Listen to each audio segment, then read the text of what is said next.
Welcome back to Cherry Picking, everybody, and good to see you all.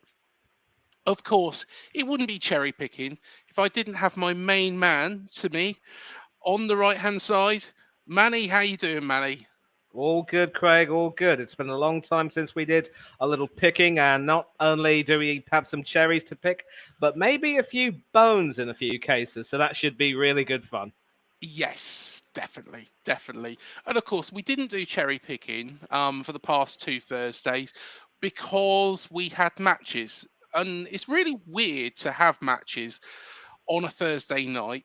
But, one thing that I was thinking was, could this be the new norm, at AFC Bournemouth in the long run? Because, of course, Bill Foley has said that he wants to get into Europe.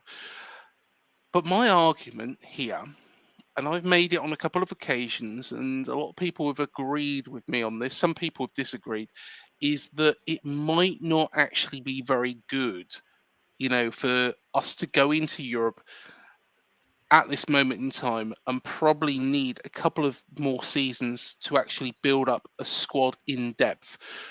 Manny, of course, you're an Arsenal fan. Yep. Arsenal, a well-established European side. It's very rare to see Arsenal outside of Europe, although it has happened. But do you feel that, I'm right in my justification of let's not jump above our station. Let's not get into Europe this year. Let's keep building and build something. Because look at Wolves, look at Ipswich, look at teams like that who have done this. Yeah, couldn't agree more. And for the record, are you lot still in the FA Cup, or have you been bounced out? We are. Of course, that was the first Thursday because we was on S4C of all channels. Oh, On Welsh yes. TV, yes. And I managed to interview somebody of one of the famous programs from Wales, the call centre, commonly known as Chickenhead. That was his character name. Do you know what? We had to laugh about that. And of course, Chris from Leicester Till I Die. He Oh, went a little yes. bit further on and, was asking about the actual name in a bit more detail. I didn't have the bottle to do that, but yeah, I just said, where did you get that name? How did that come about? Yeah, I mean, obviously, Chris can, to some extent, maybe get away with that. But for people like you and me, mate, there's a reason why some things are just better left unsaid, and maybe some questions are better left unasked. You know what I mean? Yeah, definitely. But of course, let's going back to Europe. I think Ipswich, back in I think it was 2000, wasn't it? They went and beat Inter Milan. Was that at the San Siro as well? And they got relegated that same season, if I remember correctly. I think it was 2000, the 99 2000 or 2000 2001. But they were relegated from the Premier League the same season as they got into the UEFA Cup and beat Inter Milan. Does that ring a bell? Yeah. Yeah, I've actually got our good friends from Google here right now, and obviously there are some links to this. They actually played Inter Milan in 2001, and they actually beat them 1-0 at Portman Road. George Burley was the boss that time, and of Yes. course, bear in mind that around about that time, Ipswich were doing really, really well. If memory serves me right, the previous season or so, it was Tony Mowbray who was no, not Tony Mowbray. It was someone else, I think. Yeah, Tony Mowbray, of Early, course, wasn't was one of the people who scored in the playoff final. And if memory serves me right, Richard, I want to take a look at this. Yeah, what happened was that this was actually the season, the very same season that Richard Wright left Ipswich Town to join Arsenal. So there is an Arsenal Yeah. connection here. And that season, this season, of course, yeah, because I think they got promoted in 2000 and then obviously qualified for Europe in 2001. And on the basis of that, Ipswich were able to play Inter Milan, but then Richard Wright obviously moved to Arsenal, and then that was the season that Arsenal won the double, while Ipswich did get relegated, and I'm going to sort of confirm that right now with the the league table. And you're absolutely right. And let's also not forget a situation where Wigan Athletic got relegated but won the FA Cup. Yep. And also there are several examples, of course, of teams who tried to go on a run in Europe. Harry Redknapp's Portsmouth is one example. They, of course, if you remember correctly, won the FA Cup in 02, not 02, 08 it was, Yep. 2008. A certain Solskjaer, Jeremiah Campbell, who, of course, had joined Portsmouth from Arsenal in 2006, went on to lift the trophy as Portsmouth captain that day. And they ended up, going on a run, but then they just weren't able to sustain everything. And it just goes to show, Craig, that if you really have ambitions of trying to, challenge for higher things and go on a European run, you have to make sure that you have a basic foundation.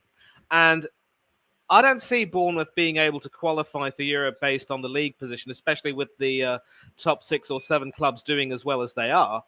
Yeah. So it will basically come down to how far you can go in the FA Cup. And with the likes of Chelsea and Manchester City and others still, and Liverpool, of course, don't forget, still involved in the tournament, depending on how the draw is, it's going to be very difficult. And yesterday, of course, we had Forest. We had Nottingham Forest and Birmingham City play out their replay. Aston Villa and Chelsea had their replay. And, Chelsea completely smoked Aston Villa at Villa Park. So I think the draw should be made very soon for the 5th round, and we're going to find out how far certain teams can go. And Villa itself is a wonderful case study, really, because under Dean Smith and Steven Gerrard, they were sort of punching above their weight and doing whatever they could to stay in the Premiership.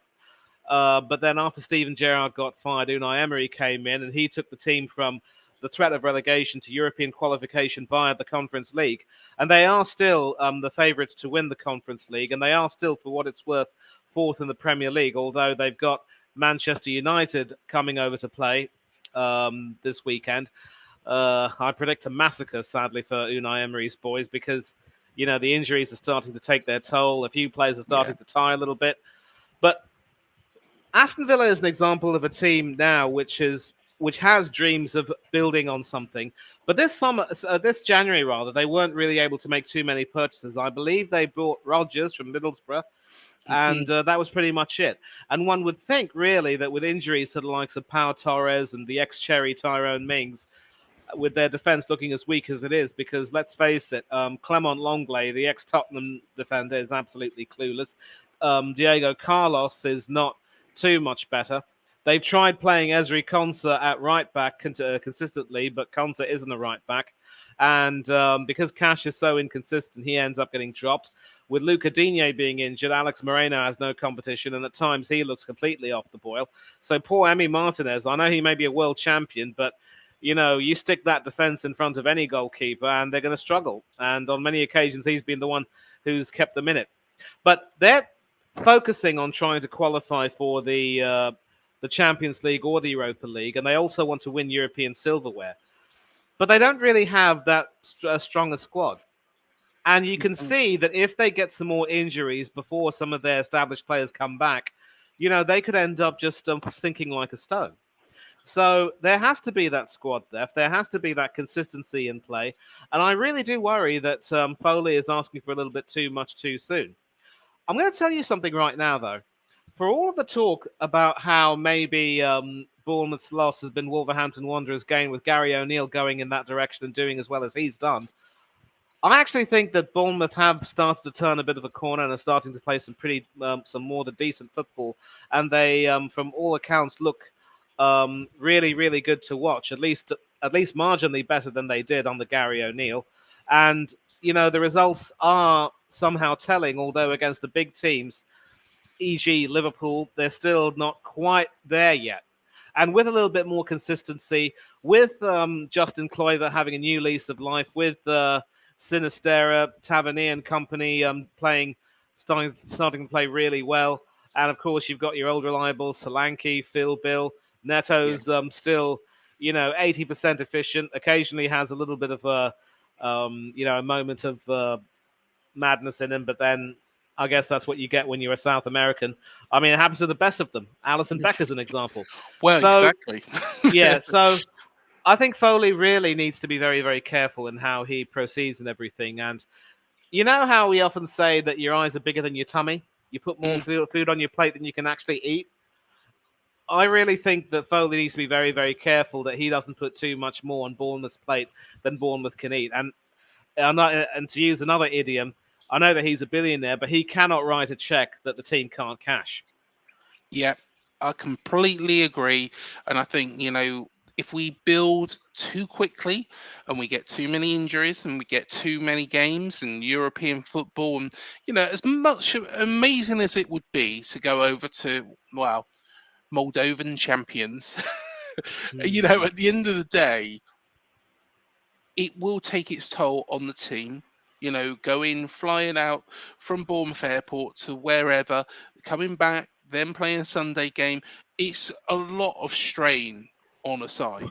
And, I think at this moment in time, we've got to be realistic that, we need to know where our level is. But actually, I'll tell you what, one thing I wanted to, and it comes straight to my mind, we'll come on to Morgan Rogers because, of course, he's a former Bournemouth player. He Ooh, was on nice. loan from Manchester City back under Jason Tyndall. So yeah, we'll come on to him. But let's go to um, let's discuss the Sol Campbell and Notts County. I'll spit my words out in a moment. But Notts County and Sol Campbell. I think, yeah, actually, looking at this, I think it might have been the Scott Parker that with Morgan Rogers. I got my timings wrong. Everybody. But Sol Campbell, Notts County. I've always wondered what actually went on there because it was such a weird story, wasn't it? And you mentioned him just a moment ago. I just thought, do you have a clue what went on? Imagine, if you will, Craig, the Jordan Henderson move to Al Ettifaq with the Yes. promise of money being earned, money to be burnt, as it were, only for given the fact that he wasn't able to claim his fees, the move to go completely sour. Yep. That it pretty much describes Campbell's sojourn with Notts County to a T more than anything else, really. Hmm. And it bothered me at the time because, look, the bloke had finished a stint with Portsmouth and he was doing pretty well. And of course, he was the Portsmouth captain, as I mentioned, who lifted the FA Cup under the stewardship of Mr. Redknapp. Yeah. And, you know, for a guy like him, who was also harboring some ambitions of getting back, of getting back into England contention, because for some reason under Steve McLaren and then Fabio, no, that was 2008. Under Fabio Capello, for some reason, he wasn't really Mm. being considered for some reason. So moving to Notts County really didn't seem like a good move to me, and he kept saying all sorts of vague stuff like it's sort of an investment for the future. I want to try something different, maybe go into management. But to move to Notts County, yes, they have their history, but pardon me, yes, they have their history, but it was a move in many ways that was laced with a great deal of uncertainty and a lot of, um, you know, eventually, I think what happened was that there were a lot of broken promises, and maybe a lot of things that he was Yeah. promised at the time didn't materialize. Um, so it wasn't quite like what happened with Mr. Henderson over in the Kingdom of Saudi Arabia.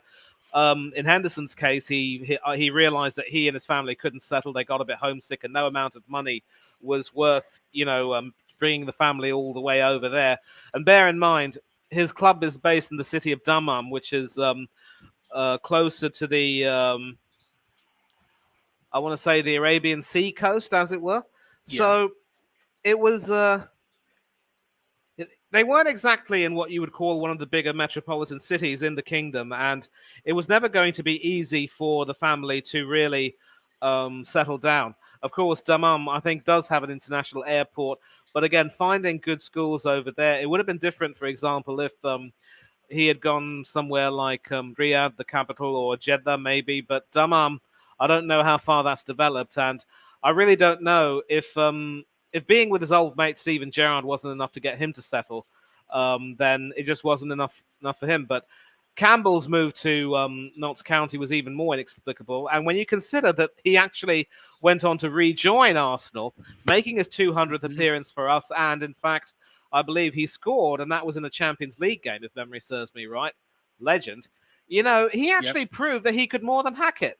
And so he actually played some brilliant football when he came back to play with us, and it was expected that he would find a place in England's World Cup squad to end up making a record seventh major tournament campaign for England. And bear in mind, he during the season when Portsmouth won the FA Cup, England had of course failed to qualify for Euro 2008. So it would have been 7 consecutive, more or less, major tournaments for him. But Capello decided to go with Ledley King, and he ended up getting injured. And Rio Ferdinand also picked up an injury before the tournament and was replaced as England captain by Michael Dawson, if memory serves me right. I mean, King did get selected to play for the squad, but got injured, I think, before a ball was kicked, or maybe he got injured in the first match of the tournament. So maybe, and of course, we all know what happened to England then. So I think that particular move to Notts County did lead quite a few people to sort of question Campbell's judgment in a way. Because Yeah. why would a guy who's still at the top of his game want to take such a big plunge down to a club in the lower trenches of the Football League? It really didn't make any sense, especially since in his heart he still had England ambitions. I'm just glad that he was able to come back to us and make his 200th appearance with us and still prove that he was more than capable of hacking it. And of course, he did help us qualify for the Champions League. And if we could have signed him on a 1-year deal, we could have. But then he went to Newcastle and he ended his career there. Go figure. And yeah, so that pretty much sums up uh, Campbell's move in a nutshell, really. And whilst you've been talking as well, I've been doing a little bit of research. He only played one game at Notts County. Kasper Schmeichel also went to Notts County. Of course, Leicester's, well, at that point in the future, winning Premier League winning goalkeeper. And Sven Goran Eriksson was actually the director of football. So he managed to pull in quite a lot of big names to the Notts County project, which looks like it lasted a series of one game, which was a 2-1 defeat to Morecambe at Christie Park. 19th of September, in fact, 2009. So one of the strangest ones, but I guess very, very similar potentially to the Saudi Arabia story and Jordan Henderson. And I guess this is what I don't understand about some footballers, is Sol Campbell, like Jordan Henderson, very, very good footballer, but you you want to test yourself against players on your level. Not a big payday. You'll get the big payday anyway because you'll be playing against those players, week in, week out. Whereas if you go to Notts County, and let's be fair, if Sol Campbell didn't decide this isn't for me, considering his age at the time, it could have ended up being his level, which would have been incredibly sad for him. Luckily, he did the right thing, got straight out of there and thought, whereas like where Jordan Henderson, the Saudi Arabian League, yes, Ronaldo, you've got Ruben Neves, you've got Mitrovic, you've got players that have been bought from international sides going over to Saudi Arabia and playing, but the Saudi Arabian League is not strong enough to actually No. say you're competing against some of the best players in the world, and that will be looked at when it comes to internationals and things like that, which, I think Jordan Henderson's probably made the right move based on that rather than money. But just going back actually to what we were saying about Morgan Rogers, of course, new signing for Aston Villa. Yep. Former Bournemouth player. He was on loan. He was on loan under Scott Parker. I did get it wrong there. But he played 14 times, if I'm right in thinking for us, managing Yep, to score.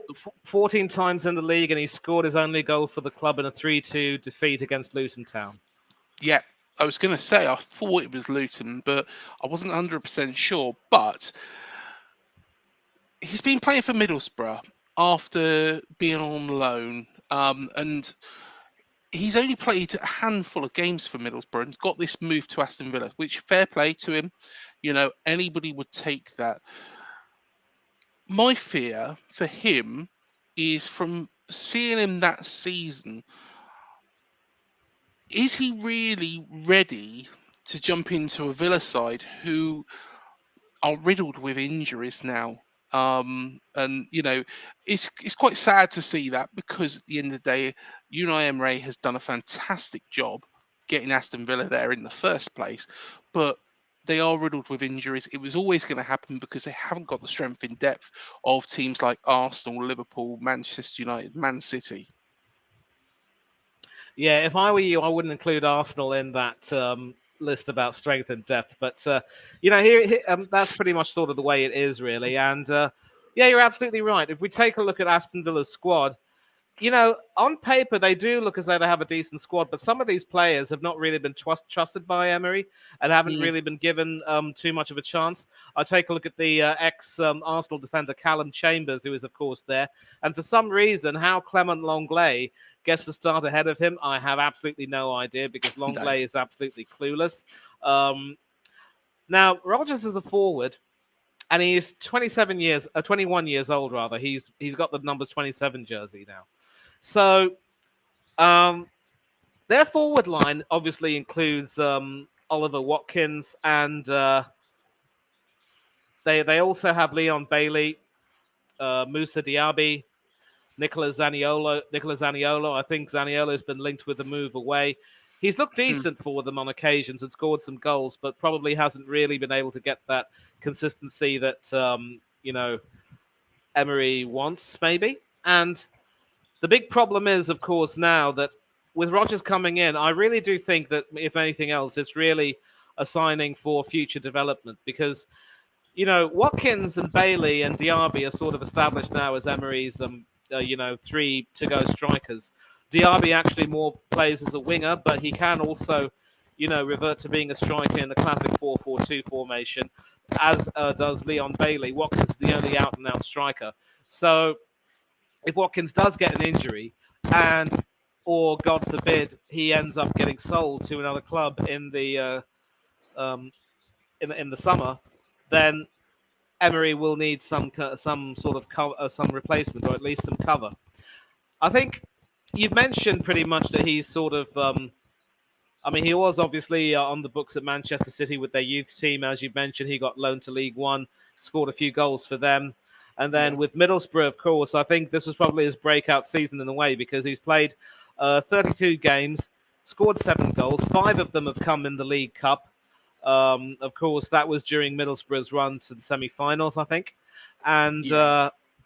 you know, obviously Emery liked what he saw in him and thought that maybe he's the type of guy who could, make those direct runs and score some good goals. He'd be perfect cover for Watkins in case Watkins gets injured. Bear in mind, Watkins is also a full England international, having been picked by Southgate and having proven his quality there. So that is pretty much why Emery's chosen to take a punt on him. And Emery does have a decent eye for talent most of the time, but of course, like every good manager, for every 2 or 3 good signings he makes, he will make one signing that just doesn't cut the mustard.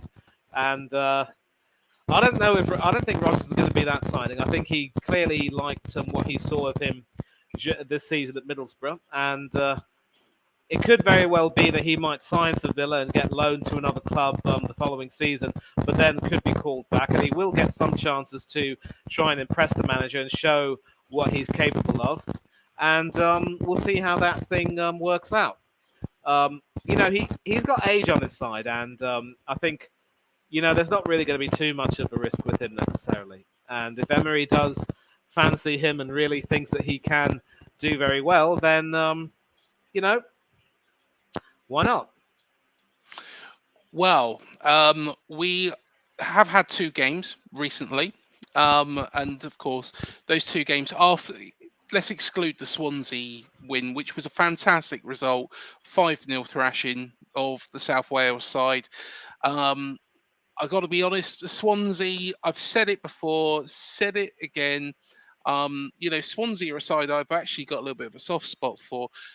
They are absolutely atrocious in defence, but they're quite handy going forward, Swansea. And that is why they have been down the bottom end of the Championship. They sort their defence out. They'll be competing to get in those playoff places, probably within them, because they've got enough quality elsewhere. But we tore them apart.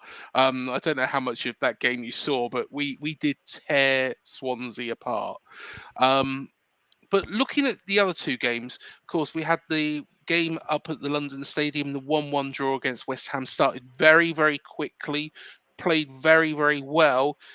Second half come and kind of took our eye off the ball, and ended up drawing 1-1. There was chances either side. I think, to be honest, we still limited West Ham, in my view. And then, of course, at home against Forest, again, a very, very quick start through Justin Cliver. Callum Hudson-Odoi, of course, equalised. And then Philip Billing, got sent off. We've got this game on Saturday against Fulham. And, we haven't got 3 points in the last four games.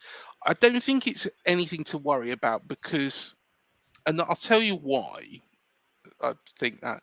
Because after this game, we've got Newcastle and then Manchester City. Not an easy run Oh, before our cup game against Leicester. But in March is a season defining month. And in fact, even the start of April. So this is our fixtures, through March and start of April. Burnley away, Sheffield United at home, Luton at home, Wolves away, Everton at home, Palace at home, Luton away, before we go to play Man United, which, to be honest, they don't really fill me with fear at all. This is what I think we're going to be absolutely fine. And, with that sort of run, if we're picking up some decent results in that run, which we should be beating Sheffield United. Luton, I think, are going to have a lot of fight about them. I think, Everton, we should beat Everton. You know, Wolves, do we owe Gary one? I think so. Palace have got nothing to fear at the moment. They've got Michael Olise out now. Burnley, we know what Burnley are like. I feel a bit sorry for Burnley, to be fair. But we will secure our safety during that period of time without a shadow yes. of a doubt. And that's the month. And that's why I think Europe is a possibility. But I think it's just way too early at this moment in time because we just haven't got the strength in depth. I agree completely. And let's say, for example, you were to win the FA Cup. The sad fact Mm, is, Craig, that the domestic cups, as prestigious as they are, they really offer peanuts compared to the bigger prize of qualifying for the Champions League via the league position or winning the yep. league. And without the level of money that you would need to improve the squad, you just won't be able to um, really do very much to try to prepare yourselves for a European run. And Aston Villa, of course, are feeling the effects of it because they had a magnificent start to the season. And until recently, of course, when they lost to Newcastle, they had the best home record in the Premier League. But the fact that they exited both the domestic cups at home really will be a sore point with them. But they're also realizing now that it is going to be very difficult to try to maintain that charge when you have the squad you have and when some restrictions and circumstances mean that you can't strengthen in January for some reason or Mm, another, and they're feeling the stress. Now, mind you, if they can win the Conference League, and I'm pretty certain that they will, they should, because some of Yeah. the teams in that Conference League, quite frankly, are not at Aston Villa's level when they play at their best. Although it must be said that Villa did show some signs of uncertainty in the beginning of that competition, and then they did go on to qualify as group winners at the expense of Legia Warsaw. So if they do win the Conference League, then of course, with the confidence gained from silverware, that could perhaps mean a little bit more money in their pocket. Although, again, like the FA Cup and the Premier League and CL qualification, it won't compare to actually winning the Champions League or even the Europa League. But at least they can they have a way by which they can build. And silverware is a good way to build if the money that comes along with it is more than good enough. And um, I just think, though, that when it comes to Bournemouth, the relative lack of European history means that teams aren't necessarily going to want to come to a new club which proposes an exciting prospect. I mean, you take a look at Forest, for instance. They've had this knack of being able to get some really, really, really big names to sign for their club. This season, they got the World Cup winner Gonzalo Montiel from Sevilla Hmm. and Ibrahim Sangare from PSV Eindhoven, and I think Sangare is now, of course, back in the Ivory Coast, and they will be he will be playing in the final this coming Sunday against Nigeria. So good luck to him. But those two guys, bear in mind that they were originally a part of two teams that were in our Champions League group. So they Yeah. went from potentially playing in the Champions League to joining a Forest team that is now struggling again to avoid relegation and with the threat of a 10-point deduction. So, and Forest weren't even going to even in Europe, for crying out loud. So those two guys will probably be thinking, I can't wait for the season to end. I would like to, exercise my get out clause after a year and just get the heck away. Never should have come to the club. Whereas with Aston Villa, at least, they, in addition to having won the Intertoto Cup several seasons ago, they were also Champions League winners when it was the European Cup back then. And that is something that Arsenal don't have. And yes, Arsenal fans, if you're watching this, I am going there. And as I was saying, with Aston Villa's history, of course, having been former champions themselves, players will know about the club and they will be more than happy to, be a part of that project, especially when they see consistent building, consistent results. And the work that Unai Emery is doing has been absolutely fantastic. He's got the respect and the backing that he deserved at Arsenal, but never got, shamefully. And now I think teams are going to want to try to join that club in the closed season to see if they can't take them a level higher. With Bournemouth, it's going to be a case of too much too soon. And I really don't want to see the club go the way that Portsmouth did under Harry Redknapp that time. And Harry can tell you everything about that. Yeah. So it is going to be too fast too soon. And I think, really, mate, if you can just concentrate on doing as well as you can in the FA Cup, because you mentioned that you got Leicester City Yeah. coming up. I predict a huge, huge, huge clash between you and Chris from Oh, do LTIC. you know what? We're trying to sort it out. We're trying to sort it out. Actually, it'd be great to actually go together with him to that game. So yeah, it Oh, will that would be be nice. it'll be a good laugh. But yeah, I think But is you know it at Dean Court or the King it Power? is. It's at Dean Court. It's at Dean Court. Oh, So yeah, a local game for him. But I think looking at it, get past Leicester City. You know, if we can get a favourable draw in the quarterfinals, we're at Wembley. Now, I'm one of those people that doesn't feel that the semi-final should be at Wembley. I agree. I think they should be at neutral grounds, but it's something that we've always dreamt of. Going to a final, and I take a semi-final to watch Bournemouth. Yeah, went to Wembley to watch Bournemouth play Tottenham those years ago, but it's not the same.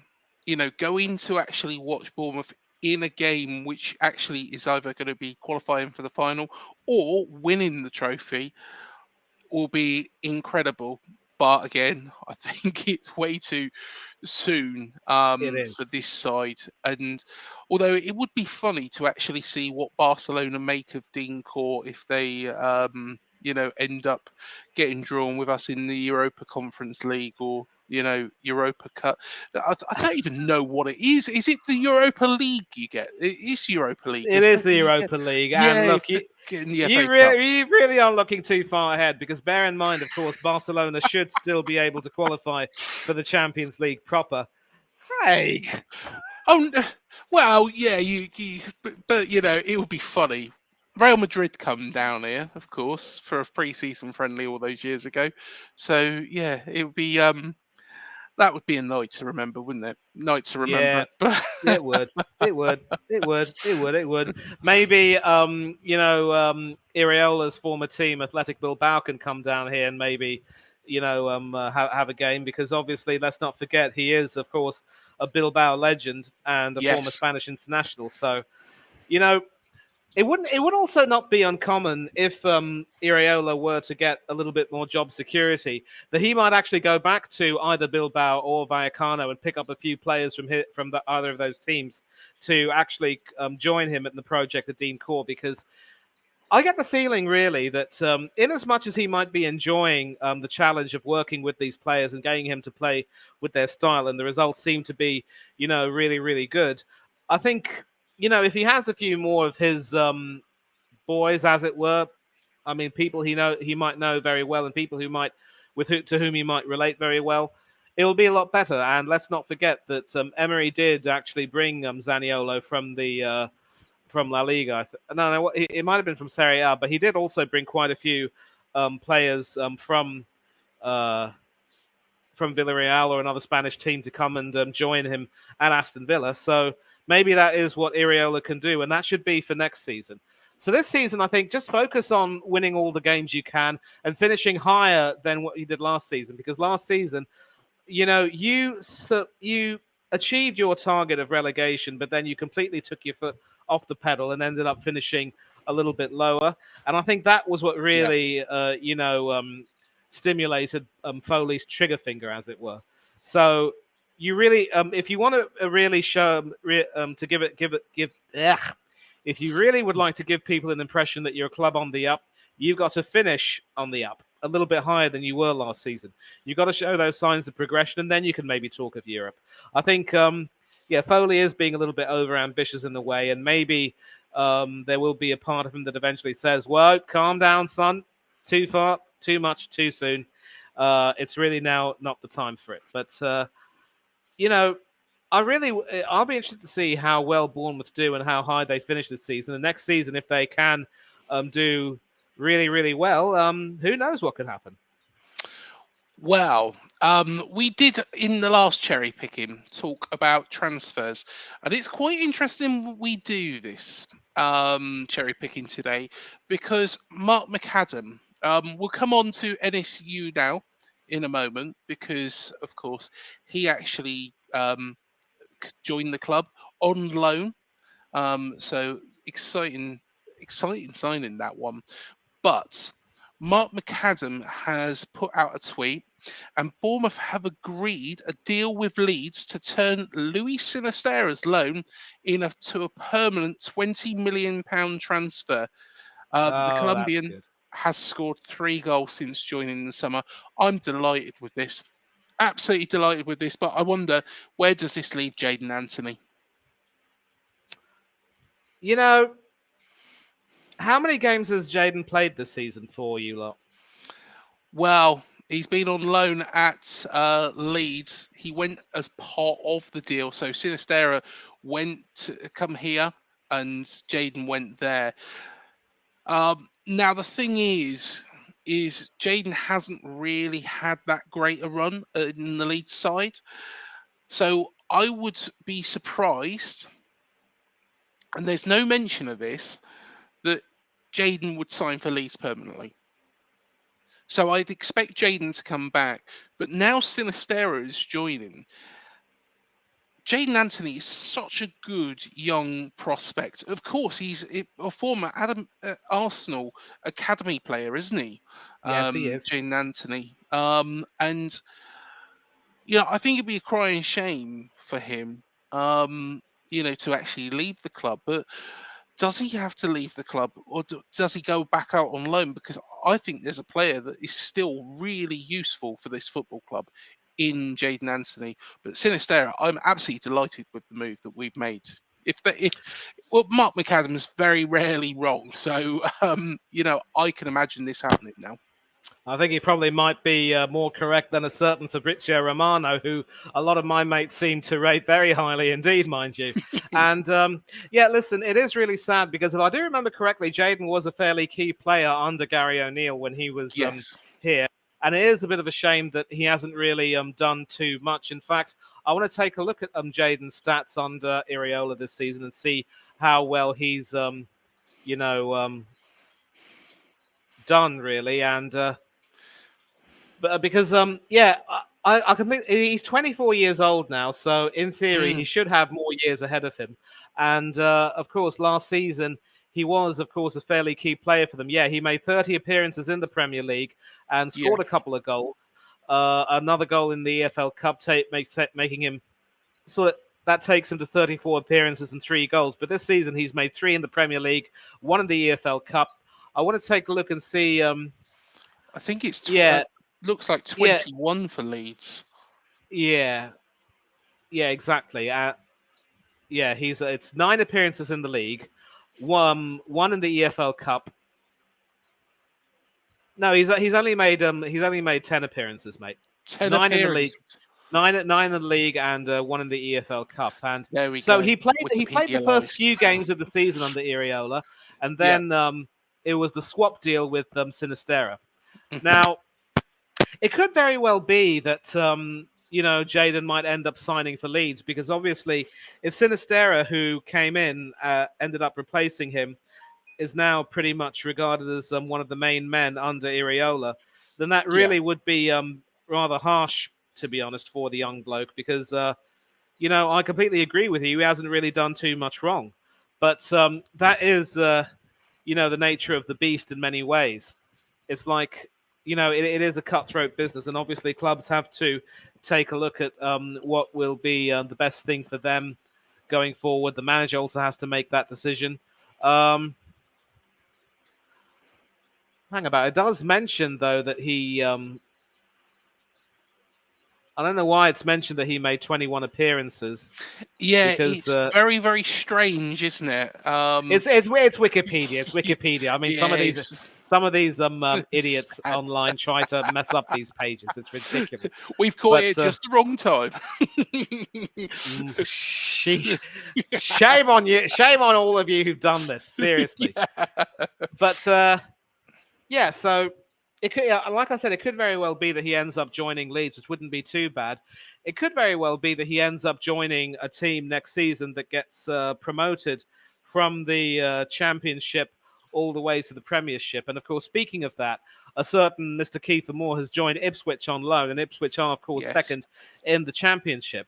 So my guess is, Craig, that if Ipswich do manage to get promoted alongside the Foxes, assuming those positions don't change, and the Foxes and the Tractor Boys both get promoted, then Kiefer could end up staying at Portman Road for more time as he signs for them permanently, because it does seem clear to me that for some reason Iriola doesn't really have too much of a purpose for Kiefer, too old-fashioned really for his taste. The old-fashioned target man, reminiscent Yeah. of Niall Quinn back in the day, if you remember.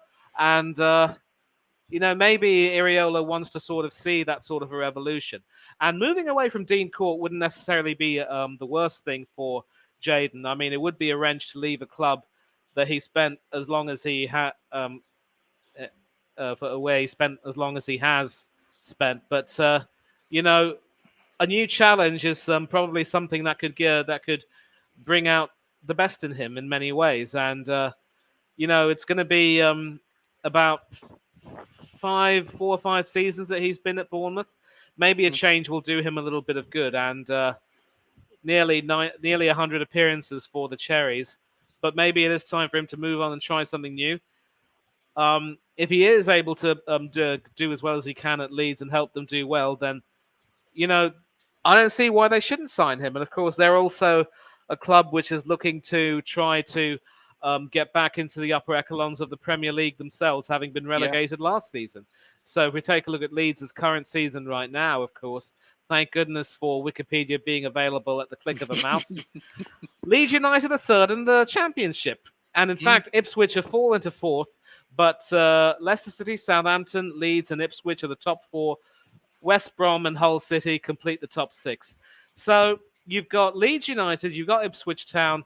Both of these guys have got two cherries on loan. Both of these teams are, competing very hard for promotion. It could very well be that Jaidon and Keith end up staying at those clubs permanently. And if Sinisterra makes his switch to Bournemouth permanent, then Jaidon does the same thing. It wouldn't be too bad for him. And maybe away from the goldfish bowl that is the Premier League, he can work further on his game and win-win situation as far as I can see it. look at Solanke. Look at what the championship did for him, and I think he become a better player because of those 2 seasons in the championship.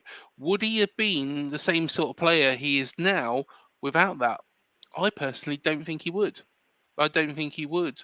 Um, but we got everything pretty much spot on during the last cherry picking with regards to outgoings. Didn't get the incoming right though at the time, which was a signing from Getafe and Enes Ünal. Um, Now this player, I think that this is a Iriola signing all over. I think this is an Iriola signing. He's somebody who, from what I've seen of him, is quick, plays a little bit like Solanke. I think on average, I think he's got like a goal every 3 games. So he's got a good track record. Of course, he was at Manchester City for a while, wasn't he? Yep, that he was. Yeah, Turkish international, done very well for Turkey. Risen through their ranks.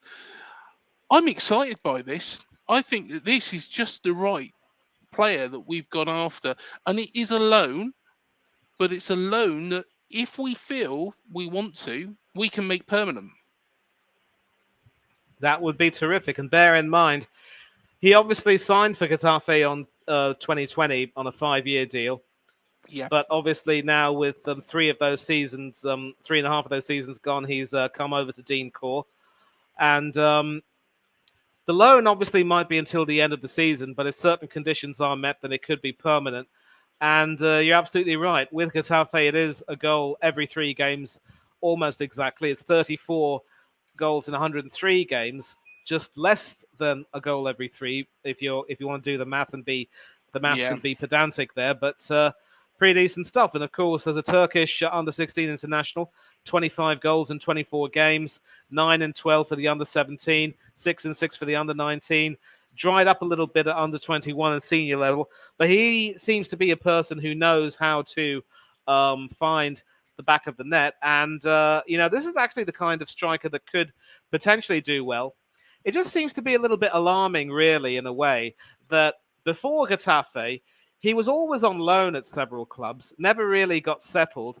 I mean, at Villarreal, he was there from 2017 to 2020. So ironically, he might. I don't know if he would necessarily know Unai Emery. Maybe he would. I don't think so. No, he probably would. Actually, yes, he would, because Emery got sacked in 2019 and then joined Villarreal later on. So maybe their paths might have crossed. I don't know. But at Villarreal, he never really settled. Made 23 league appearances in about 3 or 4 seasons, in 3 seasons, in fact. And then at Valladolid, he was a little bit more successful, 68 appearances in 3 seasons. So you could say that now he's coming into his own. Now he seems to understand his game. And so this is an example of how, in contrast with Morgan Rogers, this is an example of getting someone at the right time. Maybe the goal returns are not quite as high as you'd like them to be, but that's nothing to say that he can't improve on that. yeah, definitely. And I think, he is an outstanding player, a player that, really does excite me. I think he's a player that, will drop back. He'll, it's an Iriola signing. It doesn't feel like it's come from the director of football. Exactly. And And and that's sort of what I'm sorry. Go ahead. By all no, means. that's all right. No, that's fine. I personally think that is just the way it needs to go. Of course, with Richard Hughes also being mentioned and touted by Liverpool, I think it's good that the club are trusting Iriola to make these signs. It hints all Iriola this. Absolutely, and it segues back to what I was talking about earlier about how Iriola needs to start maybe bringing some players from La Liga who he might know very well to come in, because let's not forget he was with Rayo Vallecano as manager, and of course he played for all those seasons at Athletic Bilbao, so he knows the league fairly well. And he does seem to have a bit of an eye for talent, and that's the thing about guys like Iriola and Unai Emery. They do have really good eyes for talent, although I will accept that, like every other manager, they might have made their share of stinkers when it comes to the transfer market. Yep. And I tell you what, here's a question for all AFC Bournemouth fans, and I'll put this to you as well, Manny. We'll answer it at the end. Ünal will be the second Turkish player to play for AFC Bournemouth. The second Turkish player. Believe it or not, we did sign a Turkish player in the past. It's not very obvious, but there we are. I'll leave that open for you all to ponder. Put it all in the comments. Don't cheat. I'm going to tell you what it is, who it is at the end. But yeah, but yeah, there's going to be somebody. Yeah, I'll type it in. Can you just give us a clue, though? Was this bloke who signed for the Cherries a full Turkish international? I believe he was. I believe he was. No, he wasn't actually. So he wasn't. No, I've just checked. I've just double checked. He wasn't, but he played in the under 17s, under 18s, under 19s, under 21s. But he wasn't born in Turkey, which kind of puts another spin on it. So it's a difficult. My guess is he might probably be. No. If you're English, you can't play for the Turkish youth teams, really. Or maybe you can if you can. No, you can't do that. It's quite an interesting story, but we'll come to that at the end. But yeah. Of course, this weekend it's travelling up to Fulham. The Scott Parker Derby, as we like to call it. We was all both blessed with his appearance. Blessed with his appearance, but I think this is a very winnable game. In my, Fulham, another side who have had injuries, but a very clever and a manager I really do rate. Yeah, Marco Silva is pretty much a case of third time's the charm. Yeah. Didn't work with him at Watford, didn't work with him at Everton, but at Fulham, for some reason, he's managed to get them punching well above their weight. They're guaranteed to finish in the top half of the table, albeit not really in contention for the European spots. And this season, of course, my Arsenal team had the misfortune of playing against them twice. They snatched a 2-2 draw against us at the Emirates and could have beaten us 3-2 had it not been for Adama Traore not being able to finish his dinner. Ramsdale coming up with the save. And this time around, we contrived to lose to them 2-1. 3 ex-Gunners, Bernd Leno, Alex Iwobi, and of course, Willian Borges running the show and just, snatching the points away from us. We played absolutely diabolically and we deserved to lose that game. And, it just... It was that sort of a game where everything was really working well for Fulham, but when it doesn't work for them, they pretty much come a cropper, and you can count on them to do that. And against Burnley at Turf Moor, they should have won that game, but somehow allowed they allowed Burnley to come back and snatch a point, and they never should have done so. And Silva would have been hopping mad. There would have been no silver lining from that game, pun intended. But Fulham, of course, are one of those teams where when it works well, it works really, really well. But when it doesn't work, it looks absolutely horrid. And they're not a team. They are when Willian gets his mojo working, and he has looked really good since his move to Craven Cottage. Certainly, all the troubles of his time at Arsenal and back in Brazil are now well and truly behind him as the former Brazilian international enjoys an Indian summer. But they can be beaten, and they still, I believe, they do have the Chelsea and Albania striker Broja on loan at them, and they still, I don't think, will be able to really quite get it together, if you know what I mean. So they're going to have to do a lot of work to make sure that they can stay very much, in the game, as it were. And Yeah. Bournemouth also going to have to be very, very careful that they can get in behind their defence, because they do still look fairly erratic in a few ways.